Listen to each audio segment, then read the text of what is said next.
దేవునికి మహిమ కలుగునుగాక. మన ప్రభువును మన రక్షకుడైనటువంటి యేసుక్రీస్తు వారి అతి పరిశుద్ధ నామంలో ఈ వీడియో చూస్తున్నటువంటి ప్రతి ఒక్కరికి కూడా పాస్టర్ పునీత్ కుమార్ అయినటువంటి నేను నా హృదయపూర్వక వందనాలు తెలియజేసుకుంటున్నాను. ప్రభునంతులరా, మరి ప్రతినిత్యము వీడియోస్ ద్వారా పరిశుద్ధాత్మదేవుడు నాకు ఇస్తున్నటువంటి ఆలోచనలు మీ ముందుకు తీసుకొని వస్తూ మిమ్మల్ని విశ్వాసంలో బలపరుస్తూ ఆత్మీయంగా బలపరుస్తూ ముందుకు వెళ్తూ ఉన్నా. ప్రభునందు పిల్లరా, చాలామంది తెలియచేస్తూ ఉన్నారు, మీ సందేశాలు మమ్మల్ని బలపరుస్తున్నాయని. చాలా సంతోషం.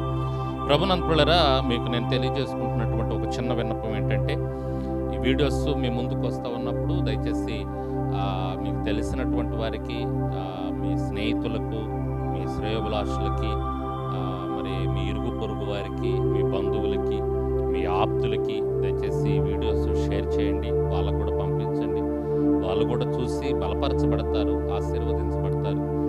కాబట్టి ఆ పని చేయాలని ప్రేమతో మరి మాకు కనెక్ట్ అయినటువంటి మా యూట్యూబ్ ఛానల్ సబ్స్క్రైబ్ చేసుకొని మా వీడియో చూస్తున్నటువంటి ప్రతి ఒక్కరికి కూడా మరి ఒక దైవజనుడిగా, మరి మీ శ్రేయోభిలాషిగా, మీ కొరకు ప్రార్థన చేసే ఒక దైవజనుడిగా మీకు నేను తెలియజేసుకుంటూ ఉన్నాను.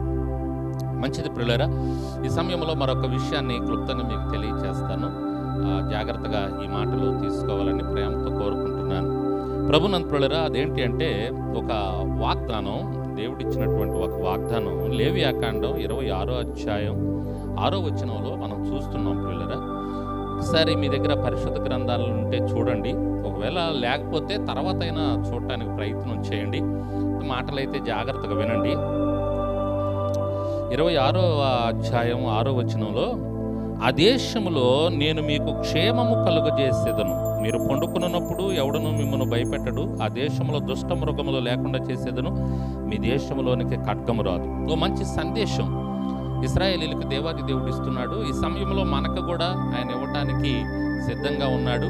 ఆ సమస్తమును సాధ్యపరిచే దేవుడు. ఆ దేశంలో నేను మీకు క్షేమము కలుగజేస్తాను. లేవియాకాండం 26వ అధ్యాయం 6వ వచనములో దేవుడు మనకిస్తున్నటువంటి వాగ్దానం.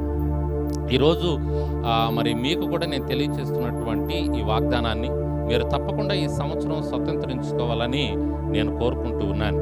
ప్రభునందు ప్రియులారా, మరి ఈ సంవత్సరంలో నేను మొట్టమొదటి తేదీన మరి నేను మా యొక్క పోస్టర్ రిలీజ్ చేసినప్పుడు నేను ఈ వాగ్దానాన్నే పోస్టర్ మీద పెట్టడం జరిగింది. దేవుడు నాకు తెలియజేసినటువంటి వాగ్దానం ప్రతి ఒక్కరికి కూడా, అంటే ప్రతి ఒక్కరికి వాగ్దానం ఇస్తున్నాడు, కానీ కొందరి జీవితాల్లోనే నెరవేరుస్తాడు. అది ఎవరి జీవితాల్లో ఒక వచనం మీకు చూపిస్తాను ప్రియులారా. నేను మీకు క్షేమం ఇస్తాను. చాలామంది జీవితాల్లో క్షేమం లేదు, పేరుకే క్షేమంగా ఉన్నాం అంటున్నారు, కానీ క్షేమం లేదు. పాత రోజుల్లో, అంటే కొన్ని సంవత్సరాల క్రితం నేను చదువుకునే రోజుల్లో కొంతమంది నా చేత ఉత్తరాలు రాయించుకునేవాళ్ళు. ఆ ఉత్తరాలు నేను రాస్తున్నప్పుడు వాళ్ళు ఏం చెప్పేవాళ్ళంటే, మొట్టమొదటగా మేము ఇక్కడ క్షేమంగా ఉన్నాం, మీరు అక్కడ క్షేమంగా ఉన్నారని తలుస్తున్నాం అని రాయమనేవాళ్ళు. ప్రతి ఉత్తరానికి ముందు కూడా నేను అది రాసేవాడిని. వాళ్ళు చెప్పకపోయినా రాసేసేవాడిని, అలవాటు అయిపోయింది. మేము మీరు క్షేమంగా ఉన్నారని తలుస్తున్నాం అని. కొంతమంది మేము క్షేమమని చెప్పి మరీ రాపిచ్చేవాళ్ళు. ఆ తర్వాత ఏం చేసేవాళ్ళంటే ఆ కిందంతా సమస్యలు, ఇబ్బందులు, కష్టాలే చెప్పేవాళ్ళు. ప్రభునందు ప్రియులారా, నేను నవ్వుకునేవాడిని. పైనేమో క్షేమంగా ఉన్నాం అని పేరుకు మాత్రమే, కింద అన్నీ కూడా ఇబ్బందులు, కష్టాలు, వాళ్ళ సమస్యలు చెప్పుకుంటూ ఉండేవాళ్ళు. ఇంకేం క్షేమంగా ఉన్నారు చెప్పండి? పేరుకు మాత్రమే క్షేమం, కానీ నిజంగా వారి జీవితాల్లో క్షేమం అనేది లేదు. ప్రభునందు ప్రియులారా, అయితే దేవాది దేవుడు ఇస్తున్నటువంటి వాగ్దానం ఏంటి అంటే, మీకు నేను క్షేమం ఇస్తాను. మీరు ఏ దేశంలో అయితే, ఎక్కడైతే, ఏ ప్రాంతంలో అయితే మీరున్నారో మీకు నేను ఇస్తున్నటువంటి వాగ్దానం, నేను మీకు క్షేమం ఇస్తాను. దేవుడు చెప్తున్నటువంటి మాట, మనుషులు చెప్తున్నటువంటి మాట అయితే మనం లెక్క చేయక్కర్లేదు, కానీ దేవుడే స్వయంగా చెప్తున్నటువంటి మాట. ఆయన మాట ఇస్తే నెరవేర్చగలిగినటువంటి శక్తిమంతుడు. అందుకే ఆయన అద్భుతమైనటువంటి వాగ్దానాలు మనకిచ్చాడు. ప్రభునందు ప్రియులారా, ఆ వాగ్దానంలో నేను మీకు క్షేమం ఇస్తాను. మరి ఆయన మనకు క్షేమం ఇస్తానంటున్నాడు. అయితే నేను ఇందాకే చెప్పాను, ఎవరికి ఇస్తాడు? ఇది జాగ్రత్తగా మీరు తీసుకోండి.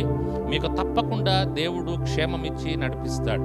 చూడండి, ఒక మాట చూద్దాం. ద్వితీయోపదేశకాండం 5వ అధ్యాయం 29వ వచనంలో ఆ మాట మనకు కనపడుతుంటుంది ప్రియులారా. మనకి పరిశుద్ధ గ్రంథంలో ప్రశ్న జవాబులు మనకు చక్కగా పరిశుద్ధ గ్రంథంలో మనం చూడొచ్చు. దానికి తగ్గ లింక్ మనకు తప్పకుండా ఆ పరిశుద్ధ గ్రంథంలోనే పరిశుద్ధాత్మదేవుడు మరొక దగ్గర రాయించి పెడతాడు. అందుకే పరిశుద్ధ గ్రంథం మనం ధ్యానం చేస్తూ ఉండటం ద్వారా ఆ విషయాలు మనం తెలుసుకుంటాం, ఆ పరిష్కారాన్ని తెలుసుకుంటాం. ఆ ప్రకారం జీవిస్తే తప్పకుండా దేవుని కృపకు పాత్రలం అవుతాం. చూడండి, ద్వితీయోపదేశకాండం 5వ అధ్యాయం 29వ వచనంలో అక్కడేమో మీకు క్షేమం ఇస్తానన్నాడు, ఇక్కడేమో ఎవరికి క్షేమం ఇస్తాడో ఇక్కడ రాయిస్తా ఉన్నాడు. వారికిని వారి సంతానమునకును నిత్యమును క్షేమము కలుగునట్లు వారు నా యందు భయభక్తులు కలిగి నా ఆజ్ఞలన్నిటినీ అనుసరించు మనస్సు వారికి ఉండిన మేలు. దేవునికి మహిమ కలుగునుగాక. ప్రభునందుకులారా, పరిష్కారం ఇక్కడ మనకు దొరికింది.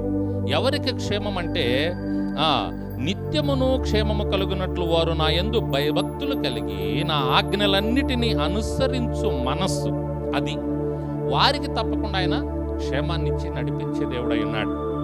ఆయన ఆజ్ఞలను ఎవరైతే అనుసరించి నడుచుకుంటారో వారికి తప్పకుండా ఆయన క్షేమం ఇస్తాడు. ఈ సంవత్సరం ప్రభునంతులరా, నువ్వు క్షేమాన్ని చూడాలి అంటే మరి 2024 సంవత్సరంలో నువ్వు ఆయనకి వ్యతిరేకంగా, ఆయన ఆజ్ఞలకు వ్యతిరేకంగా ఏ విషయాల్లో నడుచుకున్నావో వాటిల్ని నువ్వు సరి చేసుకుంటూ ఈ 2025 సంవత్సరంలో ఆయన మాటను తీసుకొని ఆయన ఆజ్ఞల ప్రకారం నడుచుకునే మనస్సును కానీ నువ్వు కలిగి ఉన్నట్లయితే అది నీకు మేలు జరుగుతుంది. నువ్వు తప్పకుండా క్షేమాన్ని చూస్తావని ఈ సమయంలో ఒక దైవజనుడిగా నేను మీకు తెలియచేస్తా ఉన్నాను. ప్రభునంతుల తప్పకుండా దేవుడు క్షేమం ఇస్తాడు, క్షేమం ఇచ్చి నడిపించే దేవుడు. అయితే నువ్వు సరి చేసుకునే మనసు ఉండాలి.